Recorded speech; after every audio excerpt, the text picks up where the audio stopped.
welcome to the September tasting for the World Whisky Club members and invited guests. Thank you all for being here.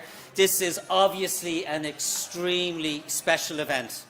I want to thank Serge, Robert, Jer, everybody from IDL and Mitchells and Sons who have put this together for us. Absolutely fantastic event. I want to say hello to all the people in Greece who are tuning in over the live internet right now. Hi to all you guys over there. And you all know that we've been embargoed on this. So a lot of people didn't know what this was. We couldn't tell you. We just couldn't. Extremely special night. And with that, I'm going to do something very unusual. I'm going to finish right now and hand straight over to Serge.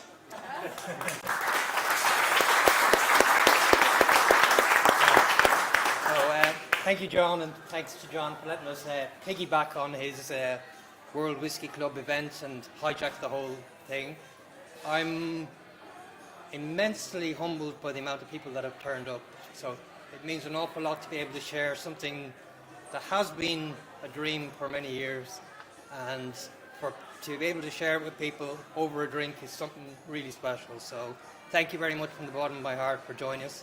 Thank you to the ones in Greece for coming as well. And I suppose a few thank yous before I really start. But firstly, John has been of immense support in every aspect of everything we've done, as well as this event. And he's been a pillar of strength in the magazine, in the business dealings of things, and in this release. And he kept it quiet, which is unusual for John to keep something quiet, but he kept it quiet for us, which was great. So thank you. I want to thank the companies that actually stuck their neck on the line to actually see this to fruition.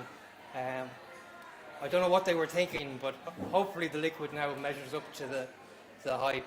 But so firstly, I want to thank IDL for taking the chance on us and believing that this was a worthwhile venture. I'm in the very fortunate position that as my heritage, I have the home of whiskey, and in Greece, I have the home of wine. So, like we're saying, the mythological figure of Dionysus would be laughing now, saying, "What are you doing mixing our wine with whiskey?" But it's an immense privilege, and you know, really, I have to thank my parents as well, a huge amount, and this is dedicated to them, for bringing us up with the Greek culture and our roots, and an appreciation for Irish culture as well. So that's for them if they're listening. Thank you.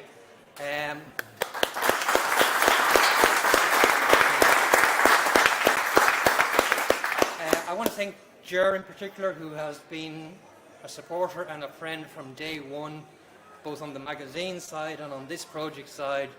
I kind of pushed him a little bit to have this conversation with IDL, and this is the result of that. In fact, it's 2.5 years ago that we started this project. I remember meeting with Kevin O'Gorman and Billy Layton and Dave McCabe at the Redbreast 27 launch, also known as the COVID party, up in Bow Street 2.5 years ago. And it went quiet for a little while, and then was delighted to get a positive response. And I started working then with the Hellenic Malt Whisky Society, in particular with Yannis Malios, who is part of that Hellenic Malt Whisky Society. And our ambition from the very start, I think it was very clear, was to bring the best of Irish whisky to Greece and to help promote Greek wine in Ireland. And it couldn't have been a better match and a better collaboration between Boutari, the winery in Greece, and in particular the winery in Santorini, to bring it to where we are now. I want to thank the Mitchells for risking their brand name of almost 200 years on this project, but I'm delighted that it's come to this, and he doesn't seem too disappointed yet. But who else do I want to thank? Everybody that has supported us, either through subscriptions or encouragement. I want to thank Andrew, who is doing all the techie work and has been helping me now for the last several months on everything he's done. So if anything technical goes astray, we can blame him, but I'm sure he won't.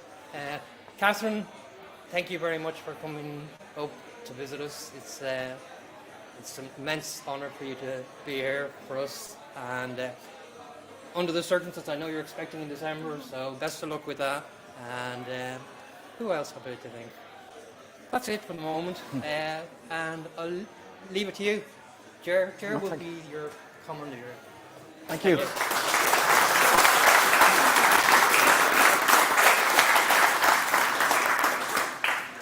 So, you're all very welcome to this really special event where we're celebrating a collaboration of the Boutari winery and also Mitchell's & Son, Irish distillers, with Irish Whiskey Magazine, and bringing this wonderful project to life. So the secret that we kept for so long was broken at 12 o'clock today, and many of you probably didn't know that this project was coming. And what we're going to do tonight is we're going to sample 4 whiskies. So one is Green Spot, which is basically there to show you, I suppose, what the base whiskey would have been like, or something similar that would have gone into the various wine casks for a number of months. And then we're going to taste 3 of the 4 single casks that are coming with this Greek Spot release. So, do you like what I did there? See, very good. And during that, please ask any questions that you have, because I'm sure you have lots of questions. It's not something it certainly has not been done before with single pot still whiskey, and only recently have I heard of other distilleries looking at casks from Greece. But this has been basically in the running for now nearly 3 years, and it was Sergio who came up with the idea, and basically went straight to Kevin O'Gorman, who had just been, in the job as master distiller, not for very long, but obviously had come from being our master of maturation. So he loved the idea, and then here we are, enjoying the fruits of their labour a couple of years later. So from a production level, Catherine has been involved right from the inception of the project to the end of it, and is obviously a distiller in Middleton Distillery. So Catherine is going to impart some of her wisdom tonight as well.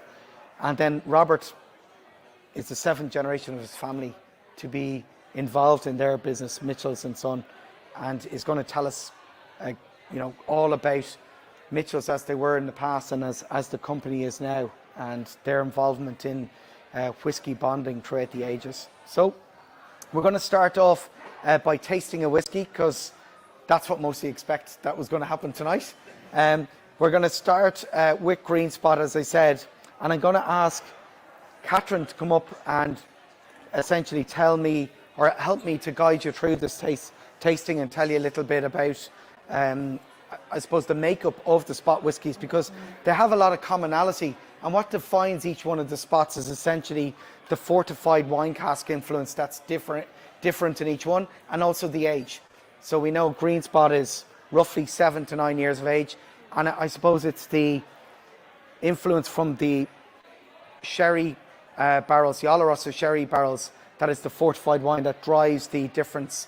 In Green Spot, in Yellow Spot, it's Malaga wine casks, and it's a 12-year-old whiskey. In Red Spot, it's a 15-year-old whiskey, and you have a Marsala wine cask from Villaflorio in Sicily. And then in Blue Spot, which is also cask strength, but the fortified wine casks in there are Madeira wine casks from Enrique and Enrique in Madeira that drive the difference in flavour there. So I'd like, before we taste the whiskey, I'd like Catherine to maybe tell us a little bit about the common type of pot still spirit that you would find across the Spot range. Great, yeah, and I suppose what we're celebrating tonight, being under the Spot umbrella, is the single pot still category, and that's what the Spots are. And the DNA throughout all the Spots is very similar. The makeup is the same, and as Ger said, then we allow the different flavors to come through expressing it through different wines. So single pot still, I suppose, it's your mash bill of malted barley and unmalted barley that imparts that creamy mouthfeel to the whiskey. And then once it's brewed and it's fermented, it goes into our lovely copper pot stills. And the flavours that come from the copper pot stills are those spicy, robust, full-bodied flavours that's seen throughout the spot range. And then quickly, just I suppose, well, not quickly because it takes some time, but once it goes into the barrels, then it's the ex-bourbon barrels from America and the Oloroso sherry casks from Spain. And it's the marrying of the two of them that make up the green spot. And as Ger said, it's around the 7 to 9 years maturing. What we'll be tasting tonight as we step forward, we'll be taking it up a notch just to the 10 years, so we'll be able to see differences. But that's the main commonality.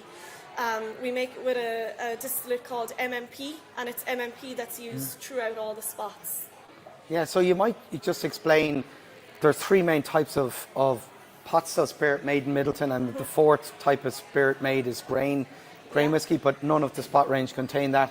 You might explain MMP and how it differentiates from, say, light pot Middleton, something you might find commonly in the Powers family, or something like traditional pot still that you might find in something like a Redbreast 27 year or Powers John's Lane. Yeah, no problem. So, as Ger mentioned, we make three main different types of distillates at the distillery, one being heavy, one being medium, and one being light. And we alter these flavours by changing the cuts in the distillation process. So if we want to make a heavier style spirit, we'll prolong the heart's cut a little bit and bring in those heavier compounds into the heart cut of the spirit. If we want to make a lighter spirit, we'll cut a little bit earlier, and then it allows the lighter flavours to take the lion's share inside there. But there's lots of other things that we would do as well.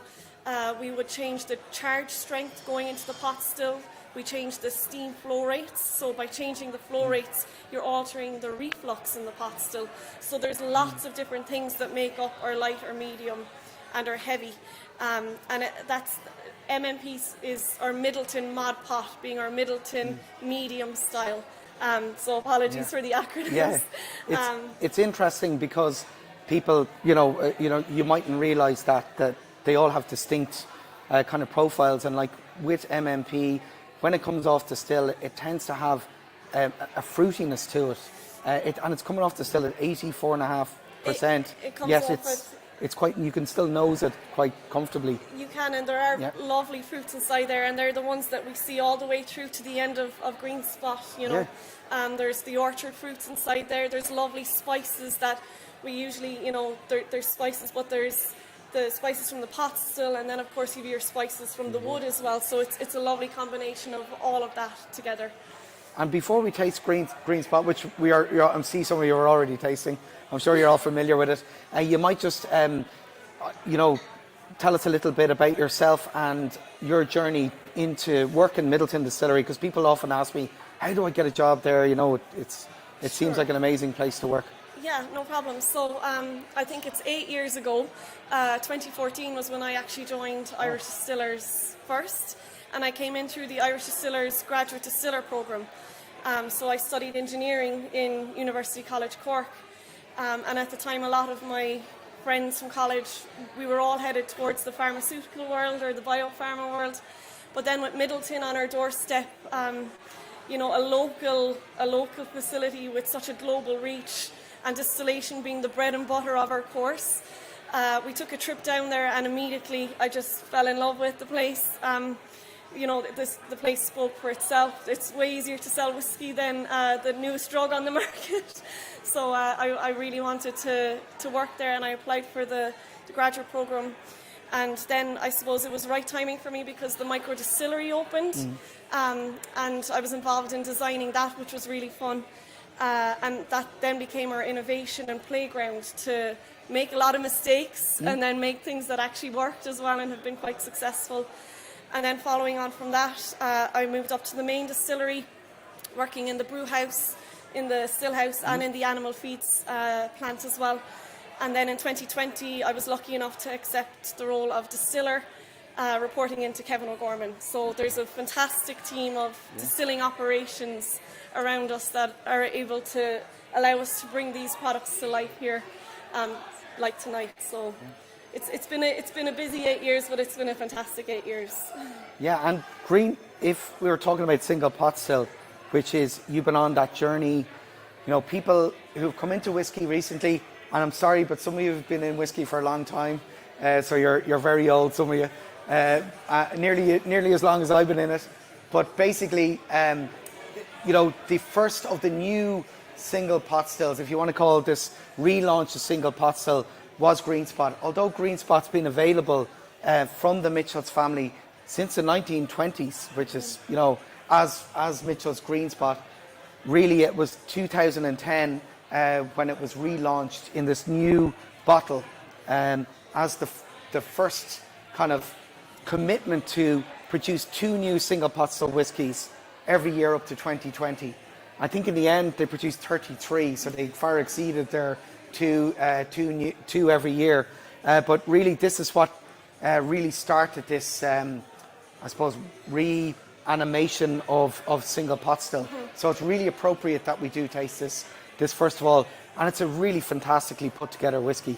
You know, it is all MMP, as Catherine said, this Middleton mod pot, and it's mainly aged in American oak barrels for 7 to 9 years, but a good proportion of it is aged in Spanish oak barrels. In number, it's about 10%, but in volume, it's a little bit greater. So it is just a really well put together whiskey and a great example of single pot still whiskey, and is the baseline for the whiskies that went into the next 3 whiskies that we're going to try. So Catherine, you might give us a little nose of it and tell us some of the. Remember, you were mentioning those fruits, what they evolved into after they've been aged in wood. Great. So I suppose in Green Spot, the one thing that strikes me always, and it's something that I always go back to, is the orchard fruits that are inside in Green Spot, and it's the green apple note that really comes through for me. But there's beautiful notes of clove inside here as well.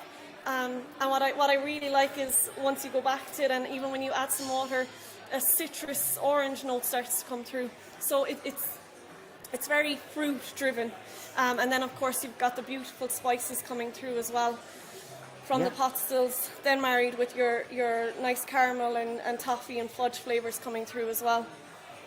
So it is, again, really accessible, but there is lots of complexity there when you look for it. But those, if we're going to taste it, Sláinte, Yamas.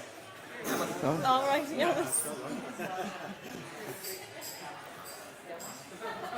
It's wonderfully creamy, like a good Greek olive oil, lovely and creamy, and it has got white pepper spice, as opposed to if you're tasting something like Redbreast 12-year-old, which has a black peppery spiciness. This is like a nice white pepper, and then that pepper traverses the palate, and what you get at the end is that peppery finish, which is actually those American oak barrels and those Spanish oak barrels.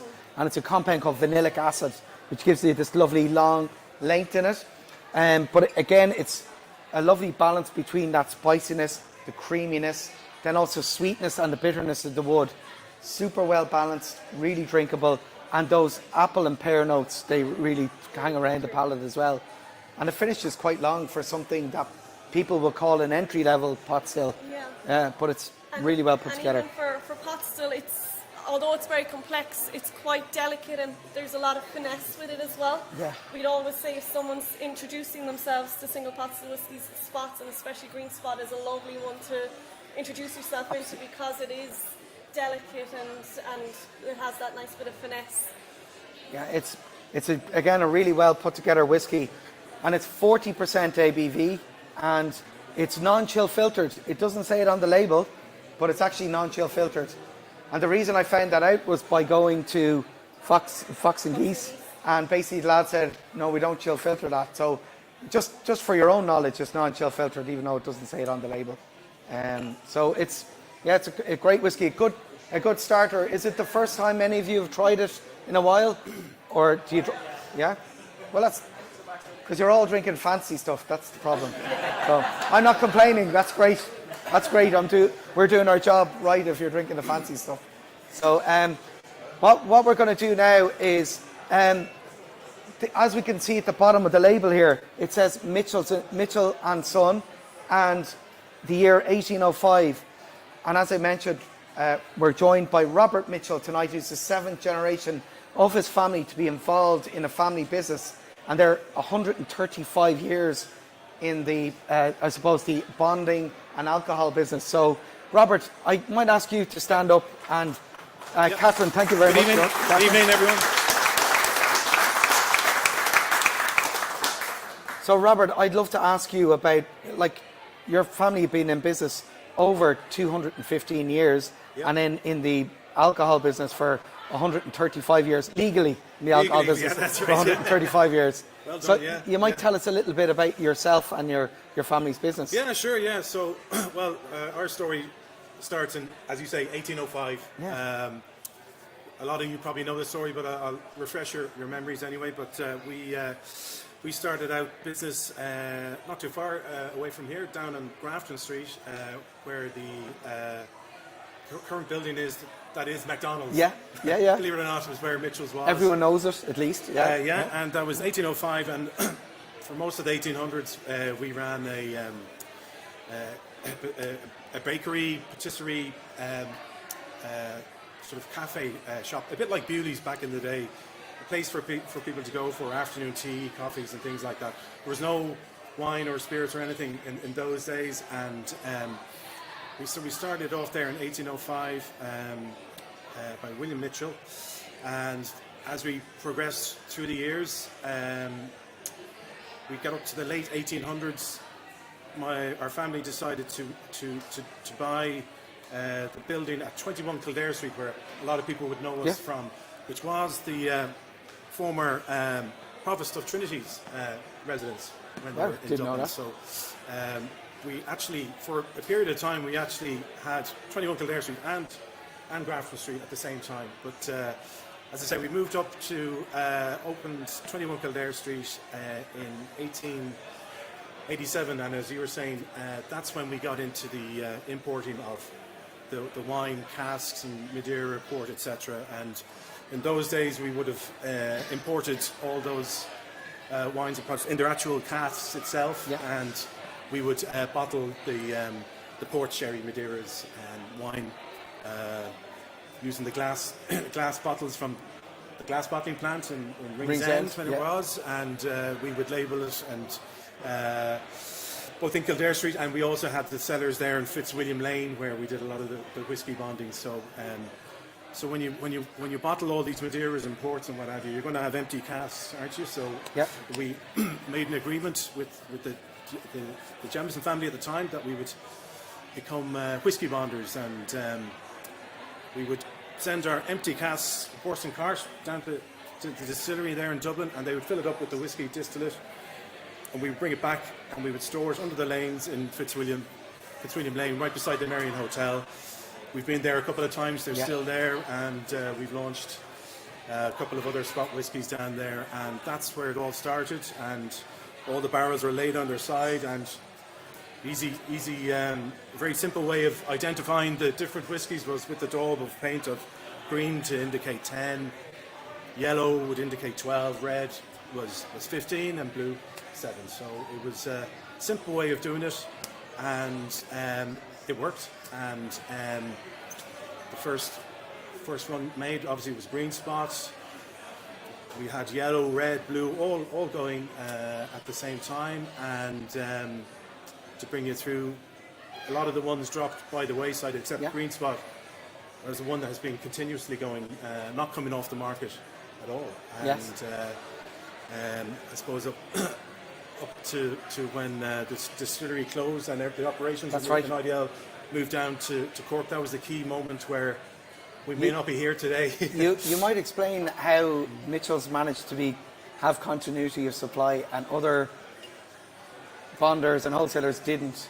Yeah, well, I think it was an expensive operation to run. Actually, I think it was you needed a lot of money behind it to keep it going, and a lot of the guys couldn't keep it going. So it was really that they had some stock there at the time, and rather than you were able to keep it going. You were able to keep it, and that was a crucial moment. And I think there were a lot of the guys like Richard Burrows was involved, and guys at the time. So it could have gone either way. There could have been no more Green Spot, but thankfully to keep it kept going. And As I say, everything is done down now in Middleton with Catherine and Kevin and all the rest of it. So it's great. So, and as you say, coming up to full day, the modern day now with the new look, green spot, yellow spot was relaunched, red spot was relaunched, more recently blue spot, which is extremely popular too, and then we have the green spot that's been aged in Chateau Levo Barton, Bordeaux red wine casks, and the Montelina. So it's fantastic to see it. Firstly, to see the yellow, red, and blue back on the market again. And the expertise of the guys. You've noticed just it's continued to grow. Continues to grow. I mean, in Ireland. Yeah, there's not enough made to cater for the demand. The demand for spot whiskies around the world is just phenomenal, and I get emails and from all over the world and pictures sent from people enjoying their spot whiskies of a night, and it's fabulous to see, and we're delighted. And your website. All of these are available on your website when they're in stock. All these available on the website when they're in stock, And you have 2 shops now. You sold Kildare Street in 2007. Yeah, we sold Kildare Street in 2005. 2005, how long ago? That was... great timing. We were approached by the Shelburne Hotel, believe it or not, at the time, and really there was an offer made for the building that we with shareholders and family members that you really couldn't turn down. And in hindsight, it was a great idea because 3 months later, there was the collapse of Lehman Brothers and everything collapsed, property collapsed, and everyone got into trouble. Even the Shelburne Hotel got into trouble. So 21 Kildare Street, if anyone passes by there now, it has been in NAM, I believe, for a while, and then it was derelict for ages, but now it's been re-renovated by Kennedy Wilson. They kept the front still the same. In fact, we did a promotional video there recently outside in the shop. It's kind of familiar and like it was back in the day, because you took the door with you though, didn't you? We took the door, yes. Yeah. So you have the door in the shop in CHQ. The door in the shop in CHQ, and you've been up to our boardroom there in Glasgow. Yeah, it's amazing. We've quite a lot of old memorabilia from back in the day up there, and if anyone wants to call out, we can show them around. Absolutely, we must. It's everything from your own crockery, your own delf, your own. Yes, we still have some crockery from the restaurant back in Grafton Street. We still have some of those cups and saucers. We've old ledgers, and we've invoices going back to famous people who would have drunk in Green Spot, like James Joyce and Samuel Beckett. Amazing. And W.B. Yeats. We have their invoices, and we would have shipped it to where they were in Paris and what have you. So, very, very. Any ship to Greece? Shipped to Greece? Yes. No. It's we have none shipped to Greece so far, but I'm sure that'll all change. Absolutely, but no, it's great. It's great to bring it where we are today, and we're delighted that the Green Spot now has we've another single cask coming. It's been a while. We've had one or two. It's been a while coming. It's like the 46A. You don't have some and 4 come at once. Exactly. So it's fabulous, and there's some special whiskies coming up for tasting tonight. And delighted that Green Spot has been associated with the Irish Whiskey Magazine and your good selves and the others. So very popular. Looking forward to trying them. Actually, should be good. Yeah. Well, Robert, thank you so much for your just for coming tonight and sharing that with us. Thank you, Robert. Robert and his father, Jonathan, who obviously run the business now, the 6th and 7th generation, and Peter, who also works in the business, are just incredible people to deal with. They are really, you're just wonderful people to deal with, and it's brilliant to be able to see the success of the Spot range and your family's name on the bottom of the bottle. So thank you very much. So we're going to get to taste our next whiskey tonight, and I'd like to introduce Matthew Smith, who is our Prestige Whiskey Ambassador. So hopefully you'll see Matthew at a couple of more tastings, and give him a follow there on Instagram if you're that way inclined. So Matthew is just going to hand around the first of the Greek wine casks. So we are, thank you very much. So the first one that we're going to try is exclusively available from tomorrow from Mitchell's & Son, only in store. So in store in Glasstool or in CHQ in the IFSC in Dublin. So you'll have to physically go in store to collect your bottle, and it'll be priced at €295. And they're all cask strength, all of these whiskies that we're going to try.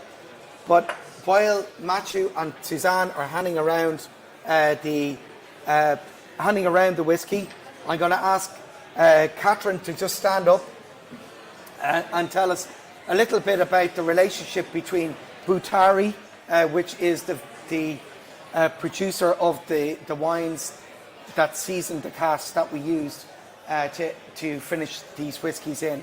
So, Catherine, you were in Santorini and you visited Boutari and saw the production, and you've been involved in this project right from the beginning. You might tell us a bit about your trip to Greece and what you saw when you were there. Yeah, no problem. So I suppose after the plan got hatched to do this collaboration with Sergius and Kevin and Ger, the team at Middleton started to get to work. So it was Boutari winery in Santorini that we collaborated with. And, you know, as this was being finished, it was moving quite quickly actually in the barrels. So we were checking on this every month. And you'll see now once we go through to the whiskey, but it's actually an 8-month finish, and that was the time that we felt it had petered out a little bit. The flavour contribution was at its highest and it wasn't getting any higher, so that's when we decided to bottle it. But going back to the winery, I was lucky enough to get there in September last year. We were on honeymoon and we geared it towards Santorini because of this project, and it was just, you know, it was the first time flying for us after COVID. We were like children clapping when the plane had landed. We couldn't believe we had gotten out of Ireland, but we quickly went to the winery, and I suppose the first thing I noticed in Santorini is coming from an agricultural background as well. I was just thinking, how does vines grow here? You know, it's volcanic soil, it's rock, and then another thing that crossed my mind when I was looking at the landscape was I was seeing all these strange vines, and they were almost like a bird's nest, but big bird's nests. And I didn't think any more of it until we went to Boutari, to the winery, and they actually explained to me that this is how they grow vines, and they grow the wine or the grapes in Santorini in its own little ecosystem, and it was really, really interesting, you know, because of the wind there and the high temperatures and everything like that. It's actually inside in the basket that protects it from these winds and high temperatures. And the one thing I found really interesting was that the Acertico, the grape in the Vinsanto wine, and the wines in Greece, or in Santorini, it was the only island that wasn't affected by the disease phylloxera, which is pretty amazing when you think that had such a significant effect on wines across the world. So yeah, really interesting way of growing the vines and pruning them. And these nests they're called kolhoras, which you're very familiar with. But you know, once they grow over, then with the leaves and stuff, the fruit can be protected inside there. And very little irrigation systems as well. You know, they get actually all their moisture from the sea at night time when it absorbs through the pumice stone. There's no clay in the soil because it being volcanic, so there's lots of minerals, and that even starts to come through in the wines. But really, really interesting. You know, I learned that Greek wine has been made back since 4,000 years ago, which is it's actually one of the most ancient winemaking areas in the world. So really, really interesting, and really loved my time there. And I met some brilliant people that gave me all this information, and we tasted lots of the wines. We tasted the Vinsanto and the Ampeliestos. So really, really great time there. Oh, thanks so much, Catherine. Yeah, now, maybe share the slides with, yeah, absolutely, yeah. Have a look. Andrew, Great. Kick off the slides. So there's some images on the screen of the winery. Do you want to talk about it, Sergio? Yeah, just briefly, I'll talk about it, and I think Catherine will help me as well. So, obviously, the previous slide showed just the blue and white, obviously denoting Greece, but these are the 4 casks, and I forgot to thank very much the designers at IDL for coming up with such a beautiful bottle design. I don't know if you've seen, but there's a blue stripe. That was great. Across the middle, across the label, which I think pays a lovely homage to Greece as well. So there's more just images of the bottles. We'll talk about the specific releases later on. So, for anybody that hasn't been to Santorini or hasn't heard of Santorini, this is the awful place that Catherine had to go on her honeymoon. My heart bleeds, but I've actually been there 3 times myself. And, it's one of the most Instagram never on a places. honeymoon. Yeah. But my brother actually, who's here today, got married there, so that was one excuse. So, and he's wearing Santorini blue. Yeah. But very good. And this is the winery here at Boutari, and Boutari have a long history, over 100 years, and it's really quite a unique winery and a unique visitor centre, I think, as well. And they have a visitor centre that basically is very modern. So it fits in so nicely with the landscape there. So if you do get a chance to go to Santorini, it's not the worst place in the world to go. And these vines, I'll call them vines because it's very strange. My granny from Crete used to grow vines, but they were for sultanas. But looking at these images, they're actually very similar. And, yes. You can see here the Like a colour, bird's nest, the kind of ring. And you'd never think grapes could grow from there. And then it's just a selection of their wines from Boutari. And we'll talk to Boutari. I think Catherine, talking to Calliope there, studying hard and working hard. Yeah, and then Calliope brought me downstairs to the casks, similar casks that would have been sent to Middleton. So we were tasting the wine by those casks, and that was very special as well. And then finally, this is members of the Hellenic Malt Whisky Society, which I got to share a couple of trips with, and a great group of people. And I don't think people will really appreciate how much the Greeks love their whiskey. They love their wine, but they love their whiskey. And as a percentage of people that drink whiskey, it's probably much higher even than in Ireland. So these guys are, their knowledge is unbelievable, and I think we're steering them towards Irish whiskey more and more, and hopefully this will help. But this is something very unique, as I said. So I want to thank them, and I know a lot of them are online now. So. And that's it from the slides. So we'll hear from their enologists later on as well. Great. Oh, great. So you all should have the first of the Greek spot wine casks in front of you, and it's at cask strength. It's 54.9% ABV, and it's non-chill filtered, natural colour, and it's aged for 8 months in these casks that have been seasoned with the Vinsanto wine here. So I'll let Catherine tell us just a little bit about essentially the 10-year-old cask strength MMP that's basically put into the casks. Yeah. So just going back to the DNA that we spoke about earlier. So again, it's the single pot still, it's your medium style distillate, your American bourbon barrels, and your ex-Oloroso sherry casks from Jerez. And it's stored, it went into barrel and was laid to go to sleep back in December 2010, bringing it to its 10 years then, and then finished, as Ger said, for 8 months in Vinsanto wine casks. And I suppose just a little bit on the Vinsanto wine. This is from 2004, the vintage 2004, and then Boutari would have emptied these wines in 2019 before sending them to us. So far the Mitchells, it's around 15 years in the barrel from the wine aged, which gives a really nice punch when it came in, and we filled our whiskey into it as well. And Ger's holding up a bottle of Vinsanto wine here. And I suppose Vinsanto, Sergius, you can help me out here, but Vin being wine and Santo being from Santorini, I know it's very popular in Italy, but I think we spoke that maybe the Italians might have nicked it off the people in Greece, and they ran with it, but it's from Greece, yeah, and from Santorini. Yeah, I mean, everything good from Greece is to be stolen, but yeah, including marbles and so forth. But no, this is, I'd like to say, an original product. In fact, I think it has a GI status It does, as well. yeah. So, yes, from Santorini Yeah. is Greek. Yeah, very good. And another thing that I learned while I was at Santorini was it's an indigenous grape variety that's only found in Santorini, and it's called Acertico. So it's a white wine grape, and this actually was made from a white wine grape.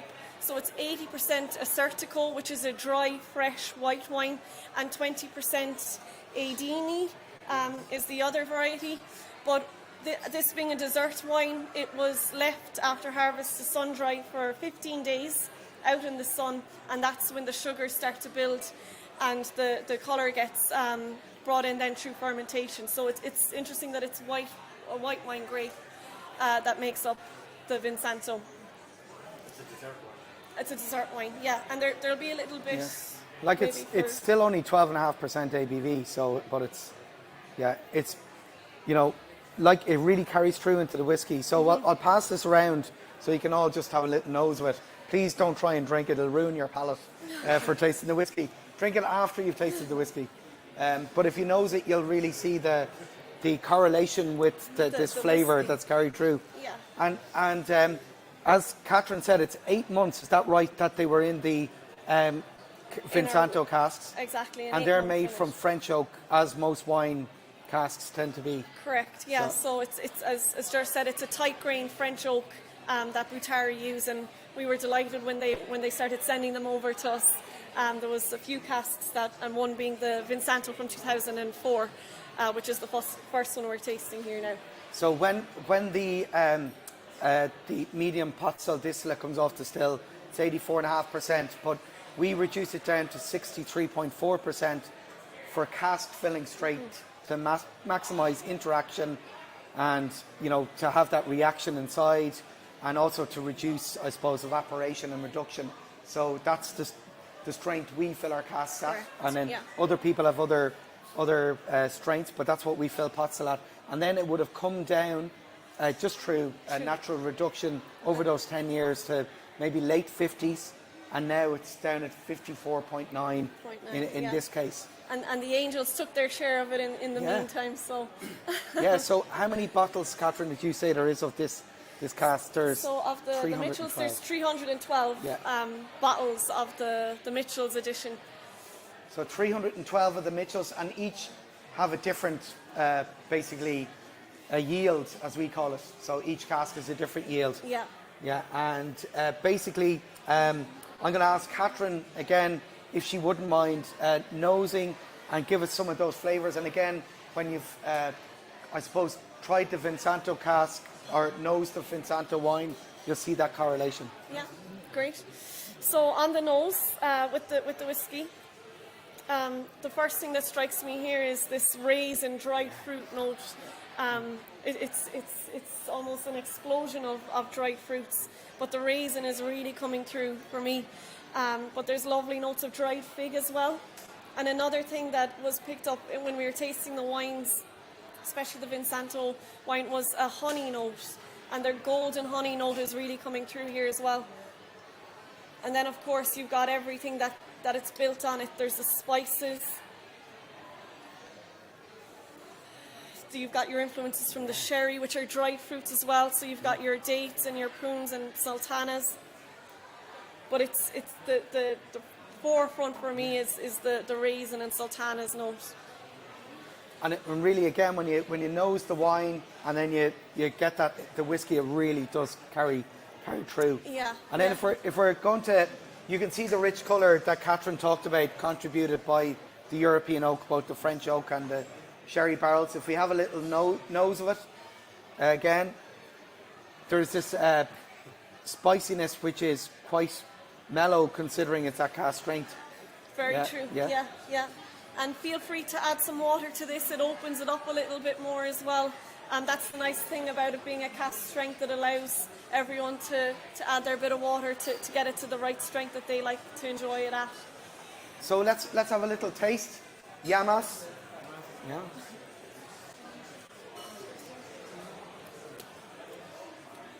I have to say, actually, Jerry, Yeah. Yeah.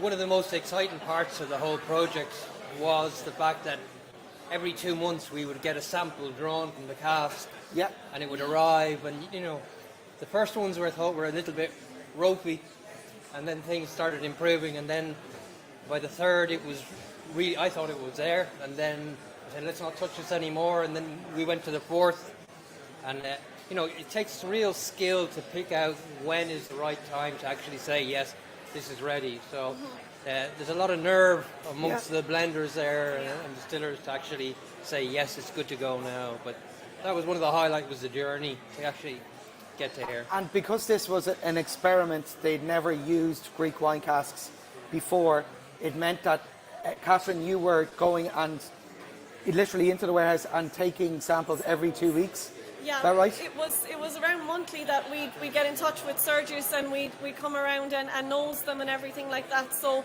it was moving pretty quickly. You'd see other wines and finishes that are a little bit slower, but this was moving pretty quickly. And in fairness, it was the team at Middleton, but Sergius had as big an input into this as well. So this is as much Sergius's as Irish Distillers and Mitchell's and everyone's together. I was dragged into his office a couple of times to help him taste them, so I got to join the journey as well. Am I doing the wrong thing or the right? No, it was really amazing to see it develop over time.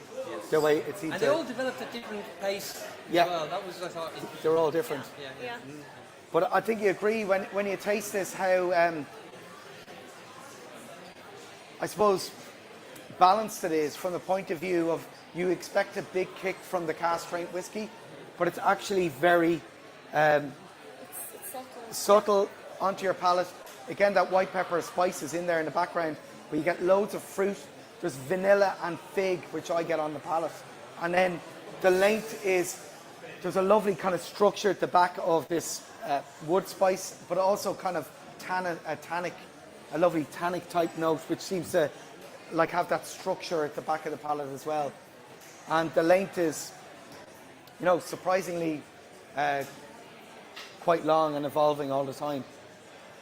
So it's a really, and again, only available in either glass tool from Mitchell's & Son or in CHQ. And it'll be available tomorrow. It's available tomorrow in the shops, and as the guys were saying, there's only 312 bottles. So what you see online, if the demand is going to be what we saw today, it's going to be fairly quick business. But no, it's fabulous. I think I've just tasted it there. Absolutely brilliant. Really, really like it. And I think we have a world's first here with the whiskey being aged in Greek. Yes, it's the first pot still to be aged in a Greek wine cask, and it's the first whiskey to actually finish in Santorini. So Santorini, no yeah. Scotch, no other whiskey has been finished in a cask from Santorini. So it's a world's first here tonight. So Yeah. hope you enjoyed it, and we look forward to seeing you in the shops to purchase this. So, Thank you, Rob. thank you.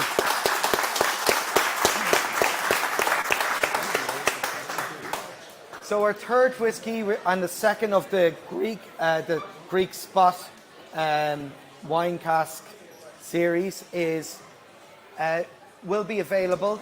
And the reason we picked this one is because you're not going to be able to buy this in Ireland. It's going to be available from Master of Malt in the United Kingdom. And as we know, the United Kingdom is no longer part of the European Union. So it might be more difficult to get your hands on this unless you have a granny in Northern Ireland, in Uri, or an auntie in Belfast, or a cousin in Manchester. But I'm sure people will be able to get their hands on it. But again, a similar amount of bottles. There's only 300 bottles of this available. This won't be available on Master of Malt until the end of September, and it'll be pro rata sterling to the euro price. So it should be around 260 pounds. But saying that, the way sterling is going, it might be 400 pounds by the end of the month. Who knows? So it is. The reason, so again, it's just to give you an opportunity to taste this, because many of you might never get to try it. Oh, great, okay.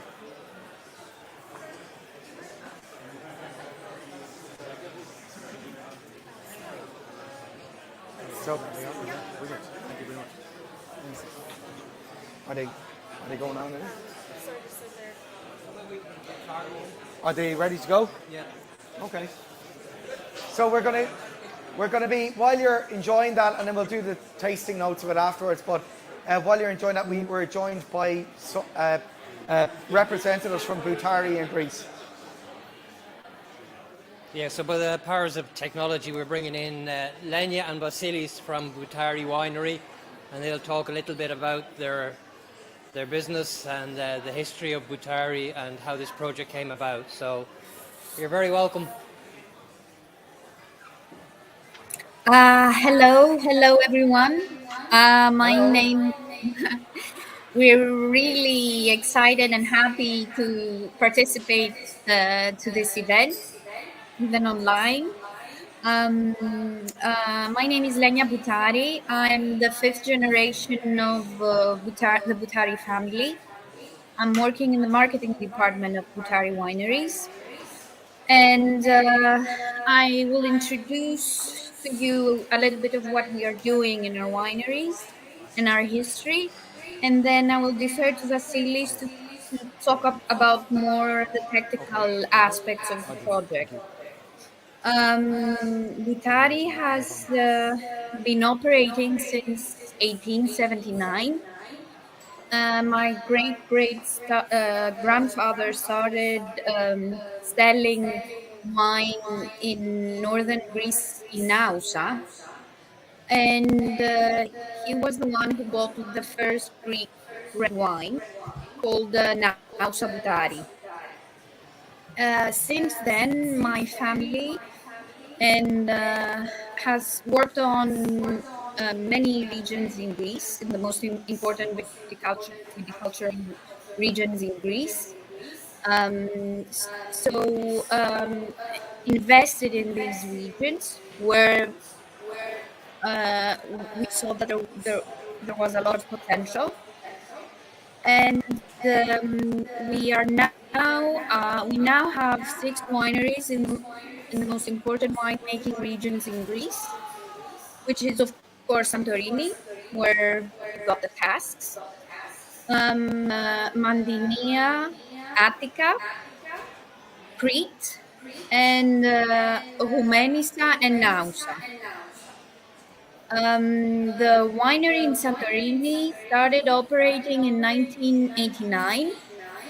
My father and uncle saw that the island had a lot of potential in wine growing, so they believed that they needed a winery there to develop the wine growing and the winemaking. And since then, we have been producing wine and different variations of Assyrtiko and Athiri and Aidan. The first bottle of Vinsanto, the wine that you aged the whiskeys, was made in 1988. Boutari has won several awards in important wine competitions and has been awarded as Winery of the Year from the Wine and Spirits magazine for 18 times. So it is regarded from the magazine as it is in the top 6 wineries of the world, according to Wine and Spirits. We're really excited. This is a really new thing for us, really different. We are used to we're used to tasting wines, but we are really excited to start tasting also whiskey, single cask whiskey, and learn more about the secrets of distilling and producing whiskeys. I'll defer to you now, Vasilis, who is our enologist in Nausa and is in charge of the whole winemaking process in our wineries. And he also vinifies all the wines in Santorini. So there you go, Vasilis. Yeah.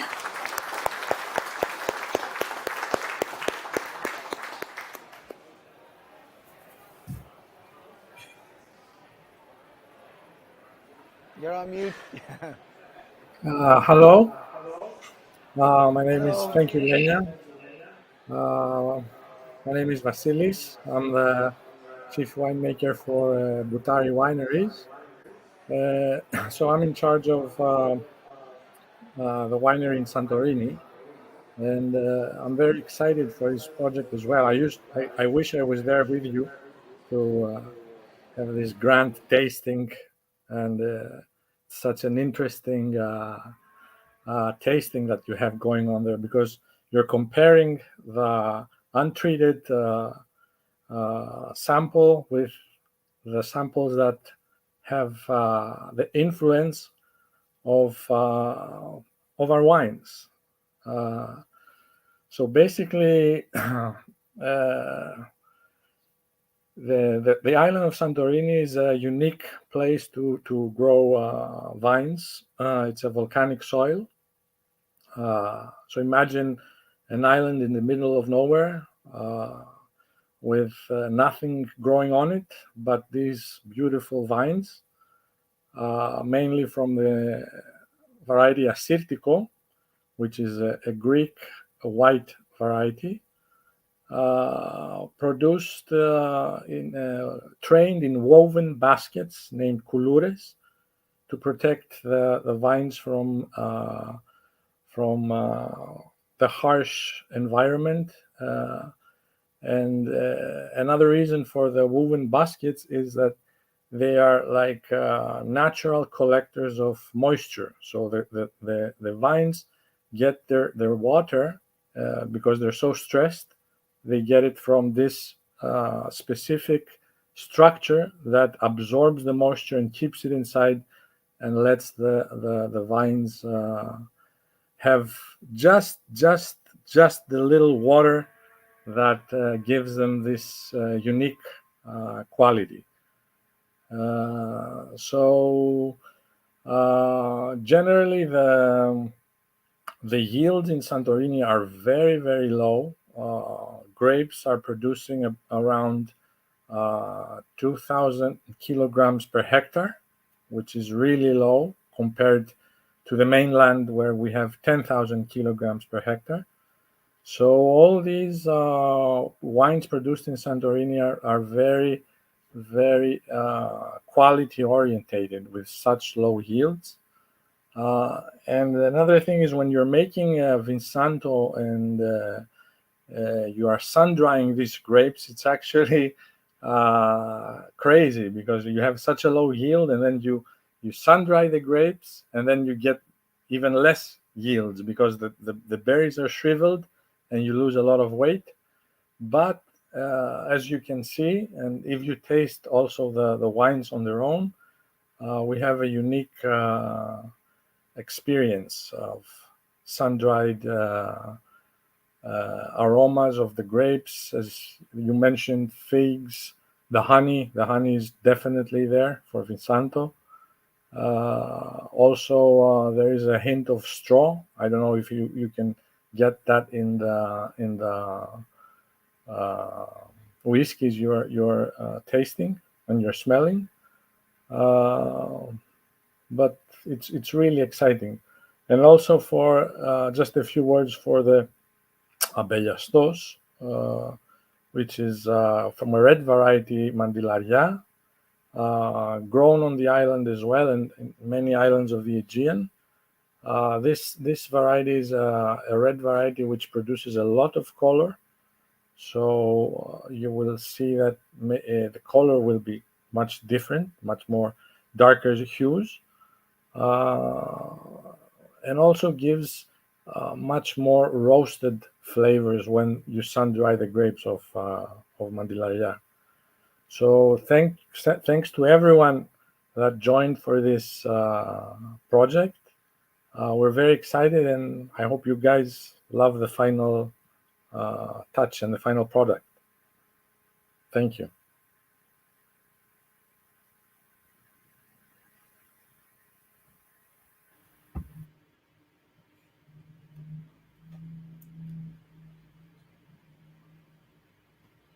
So I believe Sergios is my turn now.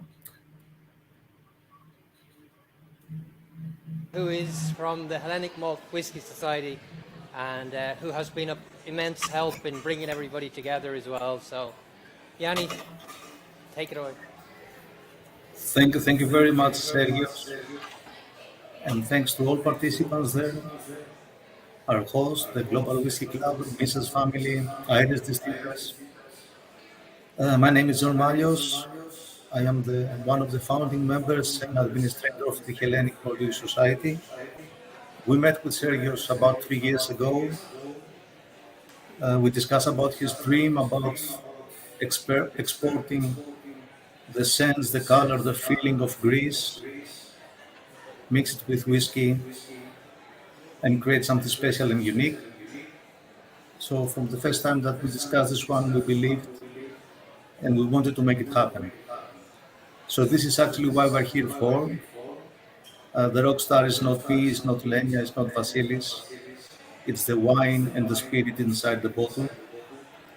So I would like to thank you again for giving us the opportunity to unite these two cultures.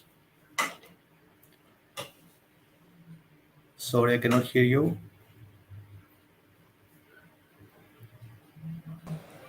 Okay, I can hear you now. Oops. The line is broken. I cannot hear you.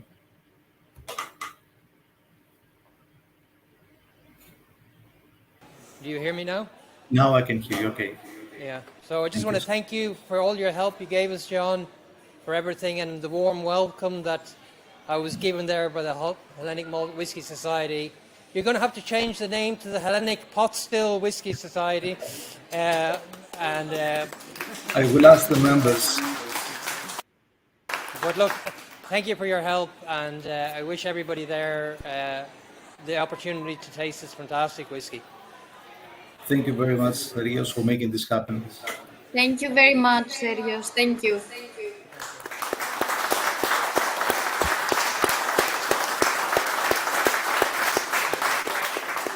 Okay, so we'll get to tasting the next one then, I think. Yeah. Thank you, guys. Yamas. Yeah. So if you have anything left in your glass, what you have is a 10-year-old single pot still that's been finished again in Vinsanto casks. And this really demonstrates that every cask is unique. It's like a fingerprint. Although it'll bring you in the same direction, it's just amazing how different this is from the Mitchell's & Son wine cask. This is much more intense, and Catherine, you might even just demonstrate that in the nose. When you nose it, you get much more pepper. Yeah. It's more, more of a punch. No, there isn't, unfortunately. But my colleague here just mentioned that Master Malt do deliver to Ireland, but you have to pay all of those charges, taxes, duty, and all stuff you didn't have to pay before. I know, isn't it? It's terrible. It is. We've been complaining about tax on whiskey for a long time. Yeah. So, I tell you, would you write a letter to the minister and say, do you mind all this fuel stuff? Yeah, phone them tomorrow. Excellent. Better again. So yeah, just on this, I suppose the big difference between this whiskey and the one that we just tasted was the vintage is different. So the one we tasted with Mitchell's was from 2004. Vinsanto wine casks, this is 2009. Yeah. And the only other difference is its strength, because that's naturally, as Ger said, they're all different and independent in their casks. But you can see here big differences between the two vintages, and I suppose that's the beauty of wine, and how important harvest and climate and everything around that is for when they're harvesting the wine. And just to mention again, exactly the same whiskey, 10-year-old whiskey went into this cask. as the last cask and the next cask that we're tasting. And it really is the different casks that are bringing it down a different path. So it's really unique. You liked more of that richness. Yeah. So yeah, on the nose here, absolutely, you know, it's a big difference to the one we tasted first. This is a rich cinnamon spices coming through. Lots of nutmeg and clove as well. The sweetness from the wine is there, but it's amazing to see that the spices are actually taking the lion's share here as well. And that raisiny note is there. It's really apparent, that raisiny note is in this as well. It sure is. But the spices here play a different part to this as well. The pots, the spices, and of course the bourbon and the sherry are there. But it just goes to show how different the flavours are from just different vintages.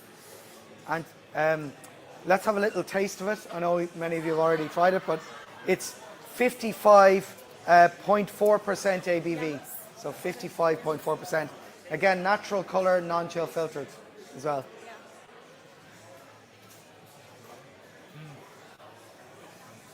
Initially, it's a lot spicier than the previous whiskey, and that spiciness is really apparent in the middle of your palate. Certainly I feel it on the roof of my mouth, but it's actually, the finish is very elegant.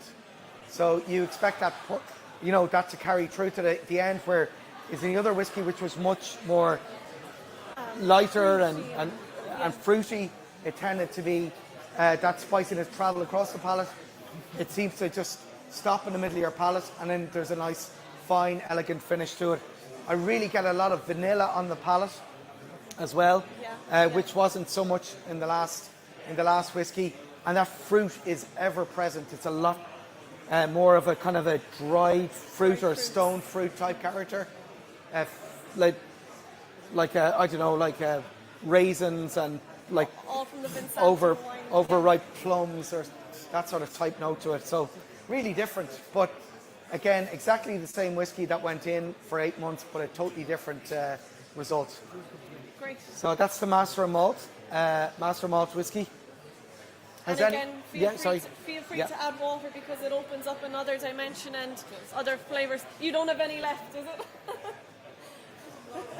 Or no having water? Fair enough. Yeah. Does anyone have any questions or anything they'd like to ask? No. That's all right. Yeah. Yes. Yeah. Yeah. So, you really get this sense of tannin on your teeth and also on your palate. Yeah. So it's the wine. It's essentially the wine, the tannin from the wine carrying through. Yeah. It's really apparent. And it, as it goes, if you think of something like Chateau Leoville Barton, it's a 12 and a 24-month maturation. So those tannins tend to mellow out a lot more, whereas this, they're right up in the front of the whiskey. Yeah. So you're really getting that influence from the wine cask. And even just going back to the harvest, when I was there last September, they actually harvested a month earlier because the alcohol, there was too much sugar. Thank you very much. So to bring the acidity back, they harvested a month earlier. And speaking to them recently, just in the past few days, they've just finished the harvest this year. So all of that is coming to the fore here and coming through. So it's very interesting.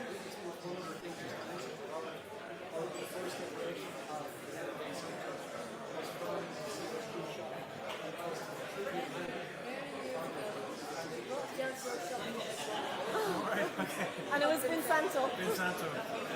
Not a Greek Really? one, was it? Was it? Okay. Did you have the almond bread? Very good. Thank you. Very good. So I'm just going to mention the Brand Homes cask before we finish, because, and then what I'm going to do is I'm going to introduce you, and then you talk just a little bit about the magazine, also tell people how to subscribe, and then what we'll do is, we've talked about the journey, talk about the raffle. Yeah. That was lovely, I enjoyed that. So before we come on to our ultimate whiskey, our last whiskey, I just want to mention there is a Greek wine, Greek spot finish that we're not featuring here tonight, that will be available in Irish Distillers brand homes in Middleton and in Bow Street. So there is another Vinsanto finished wine cask that will be available probably next week. It's not going to be there tomorrow, but next week in both Middleton and in Bow Street. So you have to be in person. It won't be online either. So they won't be online. And that's a choice by the retailers, not that's their decision. So, and it'll be the same price, €295 at cask strength, non-chill filtered, etc. So just to let you know, if you wanted to collect all four, that's where you get the four of them. So we're coming, Susie and Matt are handing around the ultimate whiskey of the night, which is different than the other three in that it uses a different wine. So Vinsanto was the wine that was used in 3 of the wine casks, and this is a Melliustos. Did I say it right? No, I didn't. I killed it. So it is a different wine, and I'm going to briefly ask Catherine just to tell us why this wine is different, because obviously it's going to bring it in a different direction. Yeah, no problem. Thanks, Ger. And Catherine can pronounce it much better than I can. Well, it's Sergio, so will be the we'll make the last call on that. So the difference between the Vinsanto wine and what we're going to taste now is that it was finished in Ampaliestos. Yes. Yeah, wine casks. And the big difference between Vinsanto and this is the grape variety. So here we're looking at a red grape, and it's 100% Mandigliara compared to your Certico or your Edini.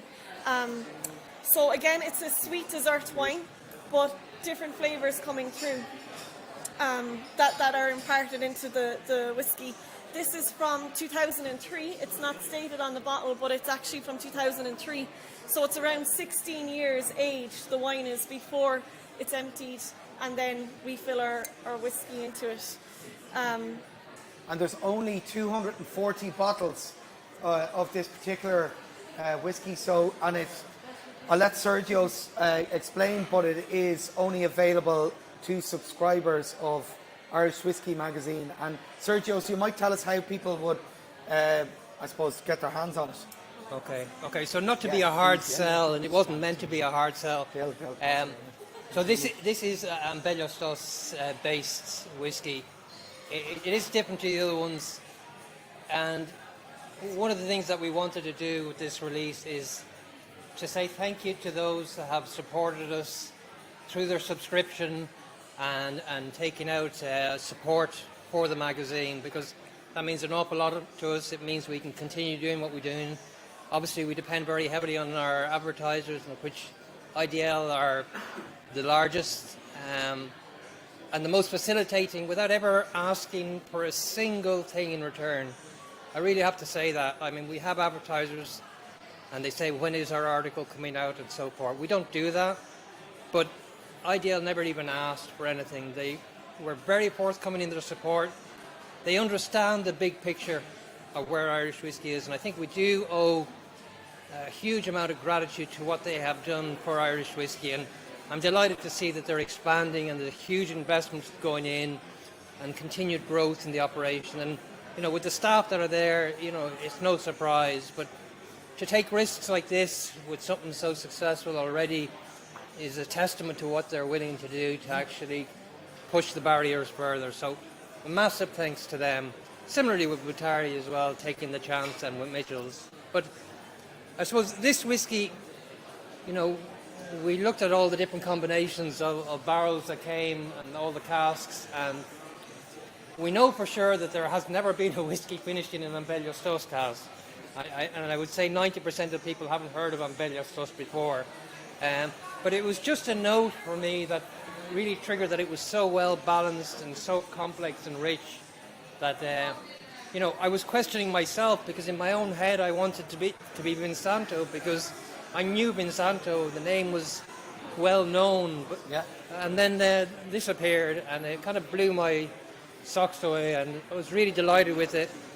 And so I guess the whiskey story for us, for me in particular, with Irish Whiskey Magazine and how I got interested in whiskey was primarily through my uncles and my father and my grandfather. And I remember they lived in London and my dad lived in Dublin, still does. But we used to make a trip over to London every so often to go and see my grandparents and my uncles. And of course my uncles would have the Johnny Walker and Dad would come over with the Jameson. But it's one of the things that triggers so much emotion, I suppose, so much memory in it. My grandfather, whose name was also Sergius, who was actually a poet, he would have one shot of Jameson every day, and he lived to the great old age of 104. So, I mean, that's a real testament. So, you know, if you drink 2 shots, you might drink an awful lot, you might live an awful lot longer, but I'm very, it brings back great memories thinking of my grandfather at this stage as well. But Calvin will probably take us through this better than I will, but I hope you enjoy it. Yeah, just thank you, Sergio. Right.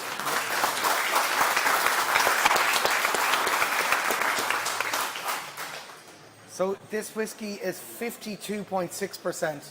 So it's a lower ABV and a lower yield as well. And it is as Sergio said, it's a lesser known wine. You know, Vinsanto people may have heard of in their travels or drank it, but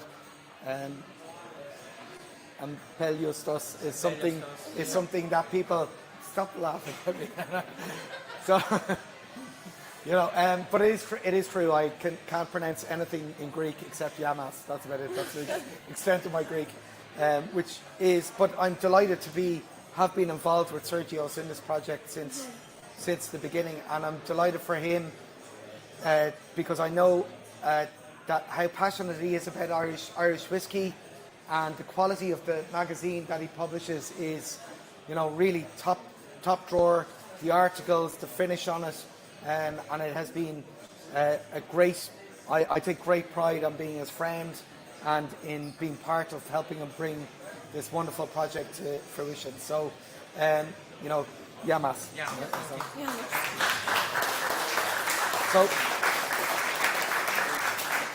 Catherine, you might bring us through some of the notes that you've found with this particular whiskey and how different it is to the others. Yeah, no problem. And I think there's a bottle of Ampeliestos going around, so as you're nosing this, oh, very good. As you're nosing this whiskey, you'll start to see maybe the flavours coming through. But on the nose with this whiskey, spices are coming through here again, but there's lovely chocolate notes coming through, and that sweetness from the dessert wine is there as well. There's fleshy fruits here, you know, there's plums, there's black cherries, and sweet cherries. And it's really, really well married together. The spices are there, there's the spices from the pot stills, there's the spices from the wood, but the cherry notes and the fleshy fruits like your plums there, really, really coming through. And even actually, if we look at the colour of this, this is the darkest of the releases, and that's again due to the Ampeliestos and the contribution that has given. And it's a dessert wine as well. Yeah, it's just the difference being a red grape. So if we have a little a taste of it, Yamas. Cheers.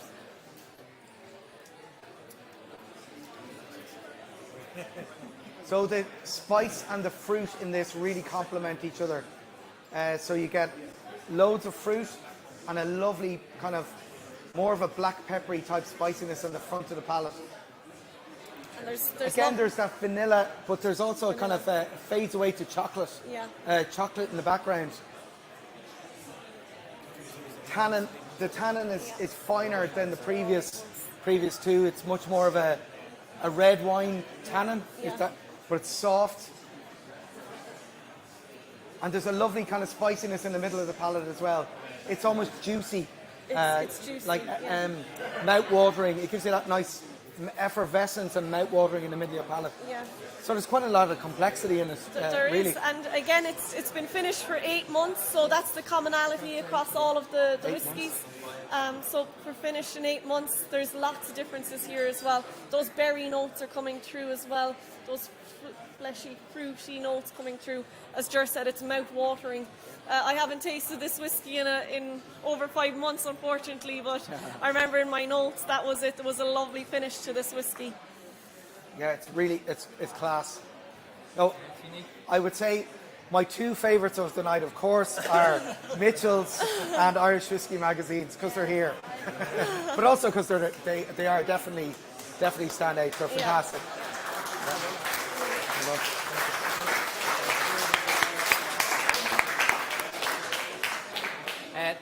Just one thing to finish on. So you're all very good to come and to pay the entry fee, the €10 that John has kindly agreed to forfeit and give to the Irish Cancer Society. That's wonderful.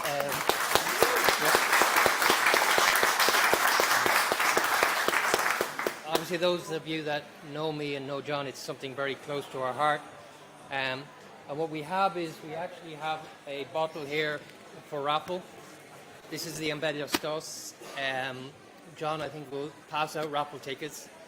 And the proceeds from this will also go to the Irish Cancer Society. And if John wouldn't mind, I'd love to give it in Lisa's name, just to say thank you. So,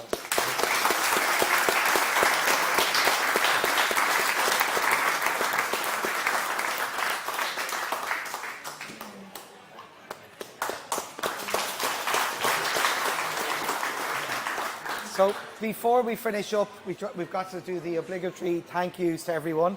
And as John will be handing out the raffle tickets with other people helping as well, please dig deep into your pockets. So first of all, I want to just thank the staff here at the Odeon for facilitating us. Thank you very much. So John and everybody at Casks magazine and essentially, Susie as well. I want to thank Susie for helping organise everything tonight. It's been, a really great event, and I'm delighted to be part of it. So thank you very much to both of you very much for that. And to Robert Mitchell for again coming and telling us about his family business. Thank you very much, Robert. Cheers.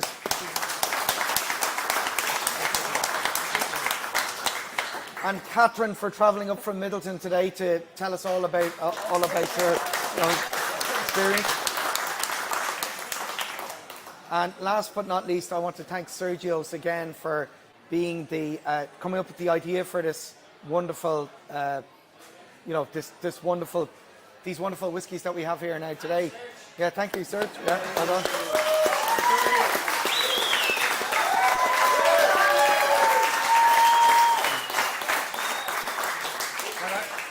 as usual, Gerb did an impeccable job.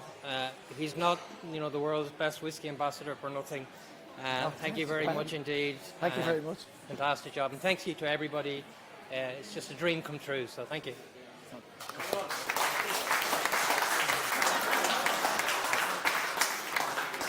So dig deep, okay, and buy lots of raffle tickets. Have a great night. Cheers. Thank you. Cheers. Thanks very much. Thank you. Right. Thank you. Thanks very much, Captain. Thank you so much. Yeah, no worries. Coordinated always very well. Oh, thanks very much. Thank you. Yeah. Have you far to go?